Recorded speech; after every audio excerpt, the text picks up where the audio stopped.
Presiden Soekarno pernah berucap, "Jangan sekali-kali meninggalkan sejarah. Sejarah memang bukan seni bernostalgia, tapi sejarah adalah ibroh, pelajaran yang bisa kita tarik ke masa sekarang." Sejarah menunjukkan betapa Indonesia harus melewati sekian peristiwa penuh duka dan nestapa untuk mencapai cita-cita yang besar menjadi sebuah negara yang merdeka. Sejarah dimulai sejak masa awal para penjelajah Eropa ke bumi Nusantara, era penjelajahan kolonialisme, bahkan sampai saat Indonesia mendeklarasikan kemerdekaannya. Berikut kisah awal masuknya penjelajah Belanda ke Nusantara.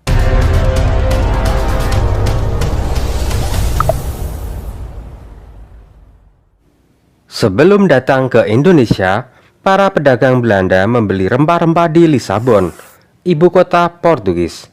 Pada waktu itu, Belanda masih berada di bawah penjajahan Spanyol. Mulai tahun 1585, Belanda tidak lagi mengambil rempah-rempah dari Lisabon karena Portugis dikuasai oleh Spanyol. Dengan putusnya hubungan perdagangan rempah-rempah antara Belanda dan Spanyol mendorong bangsa Belanda untuk mengadakan penjelajahan samudera. Pada bulan April 1595, Belanda memulai pelayaran menuju Nusantara dengan 4 buah kapal di bawah pimpinan Cornelis de Houtman. Kapal-kapal bangsa Belanda pertama kali masuk perairan Kepulauan Indonesia pada 1596 Masehi dan berhasil mendarat di Pelabuhan Banten dengan menempuh rute pantai barat Afrika, Tanjung Harapan, Samudra Hindia, Selat Sunda, Banten. Pada saat itu, Banten berada di bawah pemerintahan Maulana Muhammad 1580 hingga 1605. Kedatangan Cornelis de Houtman ini bukan untuk menjajah, tapi untuk mencari rempah-rempah, dan kedatangannya pun tidak mewakili negara Belanda, tapi mewakili dirinya sendiri. Kedatangan rombongan Cornelis de Houtman pada mulanya diterima baik oleh masyarakat Banten dan juga diizinkan untuk berdagang di Banten. Namun karena sikapnya yang kurang baik, sehingga orang Belanda kemudian diusir dari Banten. Rombongan kedua dari negeri Belanda di bawah pimpinan Jacob van Eyck dan van Werwijk dengan 8 buah kapalnya tiba di Banten pada bulan November 1598.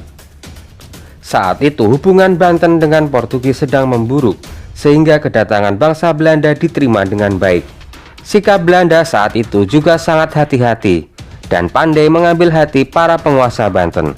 Keberhasilan rombongan Van Eyck dalam perdagangan rempah-rempah mendorong orang-orang Belanda yang lain untuk datang ke Indonesia. Akibatnya terjadi persaingan di antara pedagang-pedagang Belanda sendiri.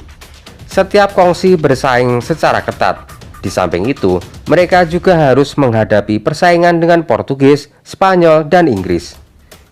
Melihat gelagat yang demikian, Oldenbarneveld menyarankan untuk membentuk perserikatan dagang yang mengurusi perdagangan di Hindia Timur. Pada tahun 1602, secara resmi terbentuklah Verenigde Oost-Indisch Company, VOC, atau Perserikatan Dagang Hindia Timur.